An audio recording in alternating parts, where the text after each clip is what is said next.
Bonjour et bienvenue à Nouveau Regard. Cela fait plus de 2 semaines que le président Biden a été inauguré. Il s'est montré très actif puisqu'en date du 4 février, il a signé 49 ordres exécutifs au mémorandum présidentiel, dont 37 au cours de la première semaine, soit 33 de plus qu'il avait fait Donald Trump, 32 de plus que Barack Obama et 37 de plus que George W. Bush qui n'en avait signé aucun. Ces décrets ont touché notamment l'immigration, le changement climatique et la pandémie. À la lumière de ce début de présidence, qu'en est-il de l'approche de l'administration Biden envers la Chine? Continuera-t-elle la ligne dure qu'avaient adoptée ses prédécesseurs? Tout d'abord, veuillez prendre note que nous avons investi d'autres plateformes web. Vous pouvez nous trouver sur Odyssey et YouMaker en suivant les liens dans la boîte de description sous cette vidéo. N'hésitez pas également à vous abonner à notre chaîne, la partager et laisser vos commentaires. Veuillez noter que la manière la plus sûre de rester en contact avec notre équipe est de vous abonner par courriel, également via le lien dans la boîte de description. Enfin, dû à la censure de YouTube, nous avons dû supprimer plusieurs vidéos de notre chaîne, mais elles demeurent disponibles sur nos autres plateformes. Examinons les événements des derniers jours survenus entre la Chine et les États-Unis. Le jour de l'inauguration de Biden, Pékin a déclaré sanctionner 28 fonctionnaires américains de l'ancienne administration de Trump. Il s'agit notamment de l'ancien secrétaire d'État Mike Pompeo, l'ancien conseiller commercial de la Maison-Blanche Peter Navarro, l'ancien secrétaire à la santé et aux services sociaux Alex Azar et l'ancien sous-secrétaire d'État à la croissance économique, à l'énergie et l'environnement Kate Krach. Dans un article du 21 janvier, le média d'État chinois Global Times a déclaré que les sanctions sont un avertissement pour les fonctionnaires américains qui veulent être le prochain Pompeo. Fin de citation. 3 jours après l'inauguration de Biden, le régime chinois a effectué sa plus grande incursion militaire dans la zone d'identification de défense aérienne de Taïwan. Les 23 et 24 janvier, 13 et 15 avions militaires chinois ont survolé les eaux du sud-ouest de Taïwan.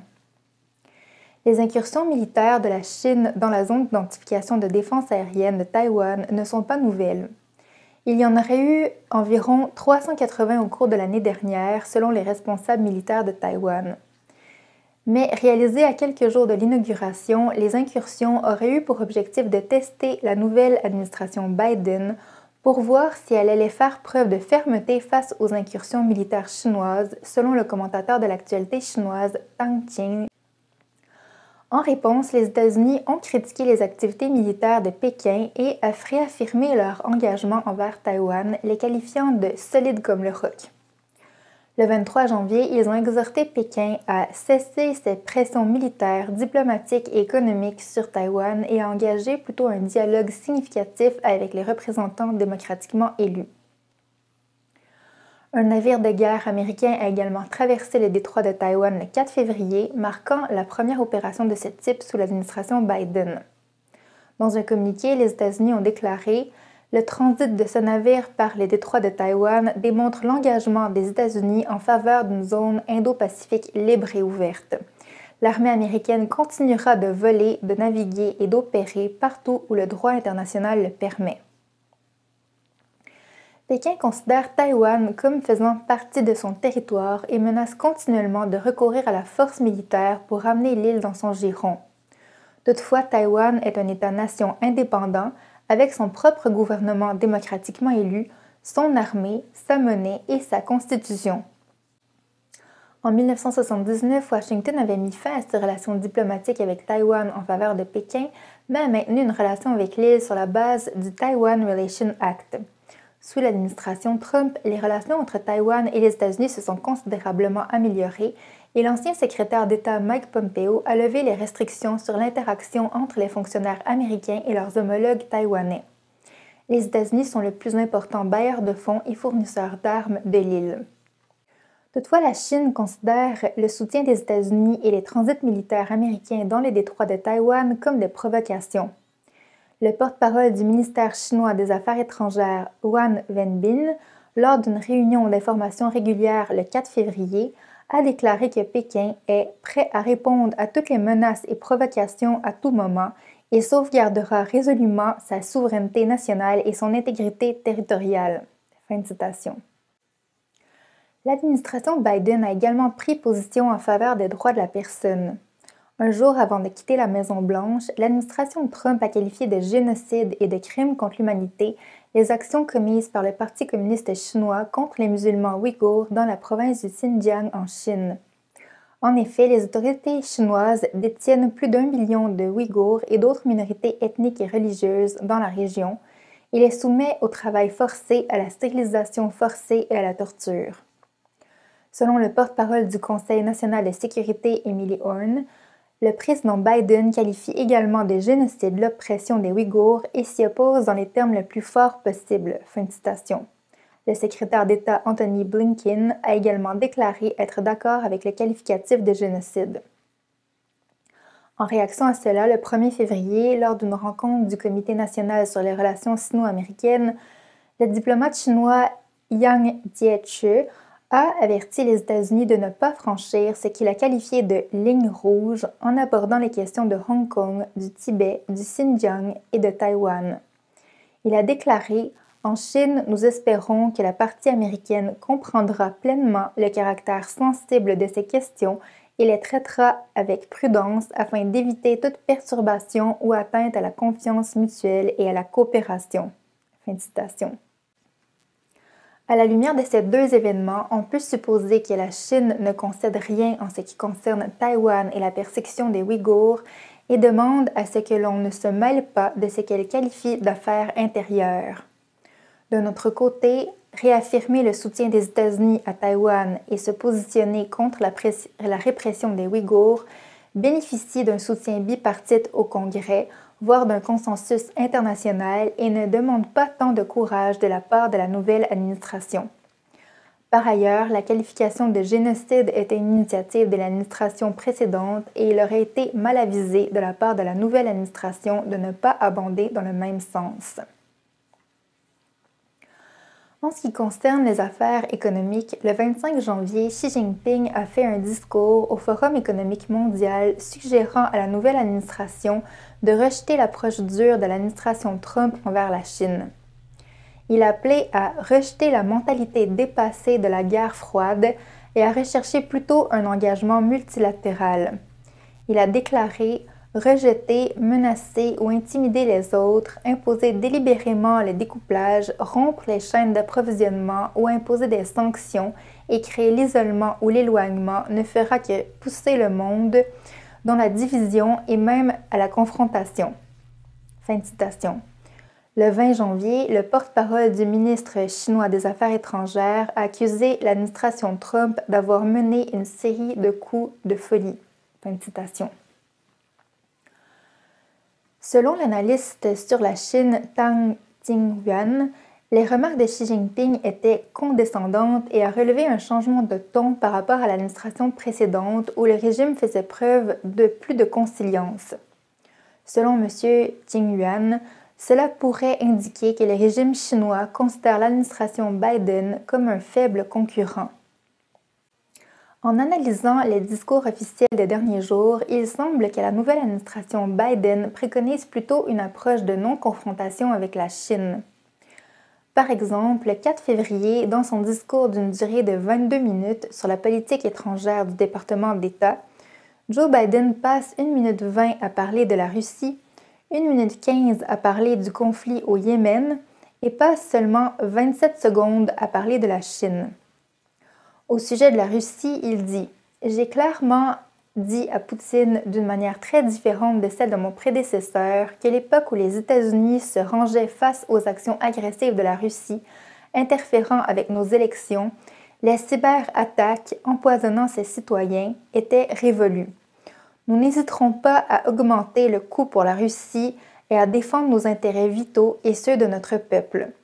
Et nous serons plus efficaces dans nos relations avec la Russie. Nous travaillerons en coalition et en coordination avec d'autres partenaires partageant les mêmes vues. L'emprisonnement politique d'Alexei Navalny et la suppression par la Russie de la liberté d'expression et de rassemblement pacifique sont des sujets de profonde préoccupation pour nous et pour la communauté internationale. M. Navalny, à titre de citoyen, a des droits en vertu de la Constitution. Il a été pris pour cible pour avoir dénoncé la corruption et doit être libéré immédiatement et sans condition. » Fin de citation. Au sujet de la Chine, Biden a dit « Nous devons relever les défis liés à notre prospérité, à notre sécurité et à nos valeurs démocratiques face à notre concurrent le plus sérieux, la Chine. Nous nous opposerons aux abus économiques de la Chine, à son action agressive coercitive pour repousser ses attaques contre les droits de l'homme, la propriété intellectuelle et la gouvernance mondiale. » Et il enchaîne aussitôt en disant « Mais nous sommes prêts à travailler avec Pékin lorsque cela sera dans l'intérêt des Américains. » Le président Biden s'est donc empressé de dire que les États-Unis sont prêts à travailler avec Pékin. Cela fait également écho aux propos de la porte-parole de la Maison-Blanche, Jen Psaki, lors d'une conférence de presse le 25 janvier où elle déclare « Nous partons d'une approche de patience en ce qui concerne nos relations avec la Chine. Cela signifie que nous allons avoir des consultations et évaluer comment nous devrions faire progresser notre relation. » Toutefois, dans un entretien à Fox News du 25 janvier, l'ancien directeur du renseignement national John Ratcliffe a contesté cette approche, affirmant que les renseignements disponibles commandent la poursuite sans interruption des politiques sévères de l'administration Trump. M. Ratcliffe a déclaré « J'entends des signes que peut-être nous allons faire marche arrière et que nous voulons de meilleures relations avec la Chine. Quand il s'agit de la Chine, la voie de l'apaisement est une route qui ne mène nulle part. » Fin de citation. L'ancien conseiller adjoint à la sécurité nationale Matthew Pottinger a également prévenu la nouvelle administration de ne pas tomber dans le piège de la négociation du régime communiste. Selon lui, après 2006, les deux pays se sont engagés dans cette voie pendant 10 ans pour résoudre des différends économiques, mais la situation s'est continuellement aggravée pour conduire au déficit commercial américain et au vol massif de propriété intellectuelle. M. Pottinger a déclaré « Nous devrions donc parler à nos conditions et parler avec des actions. » Le clivage entre les républicains et les démocrates semble être à ce niveau. Les républicains perçoivent le régime communiste comme une menace alors que les démocrates le perçoivent comme des compétiteurs avec qui il est possible de collaborer sous certaines conditions. Par exemple, selon le média Politico, les principaux conseillers de Biden ont proposé que les États-Unis s'associent à la Chine dans le domaine de l'exploration spatiale, malgré la tendance de la Chine à voler la technologie américaine et à la détourner à des fins militaires. Selon eux, un partenariat spatial limité entre les deux pays pourrait réduire les tensions et la probabilité d'une course spatiale déstabilisatrice. Fin de citation. L'ancienne astronaute et possible directrice de la NASA, Pam Melroy, a déclaré qu'il est très important que les États-Unis s'engagent dans cette démarche. Or, la technologie aérospatiale est l'un des principaux champs d'innovation que la Chine cible dans le cadre de sa stratégie militaro-civile, selon American Greatness. Cette stratégie permet au Parti communiste chinois d'acquérir la propriété intellectuelle, les recherches clés et les avancées technologiques des citoyens du monde, des chercheurs, des universitaires et de l'industrie privée afin de faire progresser ses objectifs militaires. Selon un communiqué de l'administration précédente, cette acquisition de propriété intellectuelle de la Chine peut se faire par ses propres efforts de recherche et de développement, mais également en détournant les technologies de pointe du monde entier, y compris par le vol. Inversement, une vingtaine de congressistes républicains ont écrit une lettre commune à la Maison-Blanche appelant le président Joe Biden à prioriser la coopération avec les nations alliées des États-Unis plutôt que le Parti communiste chinois dans le développement des technologies émergentes telles que l'intelligence artificielle, l'informatique quantique, les puces à semi-conducteurs et la technologie 5G, permettant de prendre des mesures pour protéger les intérêts économiques et la sécurité nationale. Cette inclinaison à la collaboration avec le Parti communiste chinois aux États-Unis s'est également manifestée à travers les propos de la nouvelle secrétaire du commerce nommée Gina Raimondo, qui ne s'est pas spécifiquement engagée à maintenir Huawei sur la liste des entités du département du commerce lorsqu'interrogée à ce sujet lors de son audience de confirmation par le sénateur républicain Ted Cruz. Le sénateur Cruz a fait opposition à la nomination de Mme Raimondo en raison du flou de sa position et la Maison-Blanche n'a pas non plus statué si Huawei allait rester sur la liste des entités. La liste des entités est une liste où figurent des entreprises chinoises et des entités gouvernementales pour lesquelles il est requis de la part des entreprises américaines d'obtenir un permis avant de s'engager en affaires avec elles. Huawei figure sur cette liste en raison de ses liens avec l'Armée populaire de libération et parce qu'elle constitue une menace d'espionnage. La collaboration avec le Parti communiste chinois se fait également au niveau académique. Par exemple, plusieurs conseillers actuels et anciens de Joe Biden et de Barack Obama font partie du Centre Belfer de la prestigieuse université Harvard, qui organise des conférences et publie des articles en collaboration avec le Parti communiste chinois et qui colporte ses récits.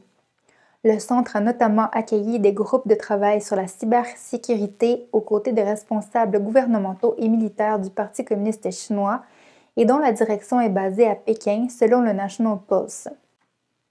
Le conseiller à la sécurité nationale de Joe Biden, Jake Sullivan, la directrice de la sécurité nationale, Avril Haines, et le secrétaire d'État Antony Blinken ont signé une lettre appuyée par le Centre Belfer qui préconise la collaboration des États-Unis avec la Chine dans le développement d'un vaccin contre le COVID-19 et qui soutient l'approvisionnement du pays en équipements de protection en médicaments en provenance de Chine. Les chercheurs du Centre Belfer ont publié des articles affichant des titres tels que China will use Huawei to spy because so would you, la Chine utilisera Huawei pour espionner parce que vous le feriez aussi, ou Blanket bans on Chinese tech companies like Huawei makes no sense, l'interdiction totale des entreprises technologiques chinoises comme Huawei n'a aucun sens. Quant à la nouvelle candidate au poste d'ambassadeur des États-Unis aux Nations Unies, Linda Thomas-Greenfield, elle a loué la Chine lors d'un événement organisé en 2019 par le réseau de l'Institut Confucius. Interrogé sur ce discours lors de son audition de confirmation le 27 janvier, le président des Relations étrangères du Sénat, Jim Risch, a déclaré que le principal problème était le manque de reconnaissance des activités malveillantes de la Chine. Par ailleurs, les instituts Confucius sont des bras du Parti communiste chinois à l'étranger qui opèrent sur les campus scolaires et qui compromettent la liberté académique en diffusant la propagande de Pékin sur des sujets sensibles et qui, selon le Service canadien du renseignement et de la sécurité, conduisent des activités d'espionnage, de vol de propriété intellectuelle et de surveillance des étudiants. En août 2020, les États-Unis ont désigné les instituts Confucius de mission étrangère. Madame Thomas Greenfield a dit par la suite regretter avoir fait ce discours. Enfin, parlons du président Biden. Depuis 2019, le fils du président Biden, Hunter Biden, fait l'objet d'une enquête criminelle du FBI portant sur des allégations de blanchiment d'argent. Depuis 2018, les affaires fiscales de Hunter Biden font également l'objet d'une enquête fédérale. Selon un ancien associé de Hunter, Tony Bobulinski, Hunter Biden aurait, entre autres, utilisé la position stratégique de son père comme vice-président pour développer des relations d'affaires à l'étranger, notamment avec des entreprises énergétiques chinoises telles que CFC, et en retirer des pots de vin. Bien que le président Biden ait promis au cours de sa campagne électorale qu'aucun membre de sa famille n'aurait de relations d'affaires avec quiconque ayant un lien avec une société étrangère ou un pays étranger, fin de citation, Hunter Biden continuerait de détenir une participation de 10% dans la société chinoise de capital investissement BHR Partners, selon un reportage de Fox News en date du 24 décembre. Selon M. Bobulinski, les accords commerciaux de Hunter pourraient être utilisés comme prétexte de chantage par la Chine communiste pour influencer d'une manière ou d'une autre Joe Biden. Enfin, il est possible que l'administration Biden sera plus clémente envers la Chine que l'administration Trump. Toutefois, la déstructuration de la politique dure de l'ancien président Donald Trump ne se fera probablement pas en un jour. D'ailleurs, la Chine ne lui a pas donné de raison de le faire. Toutefois, les discours officiels et les profils des représentants clés de la nouvelle administration ouvrent la voie à une restructuration progressive. Les prochains mois le diront. Chers amis, nous nous arrêtons ici pour le moment. Si vous avez apprécié notre vidéo, n'hésitez pas à cliquer la mention j'aime, la partager et la commenter. Nous vous rappelons que vous pouvez également vous abonner par courriel à notre chaîne via le lien dans la boîte de description sous cette vidéo. Nous vous remercions grandement de votre attention et nous vous disons à la prochaine.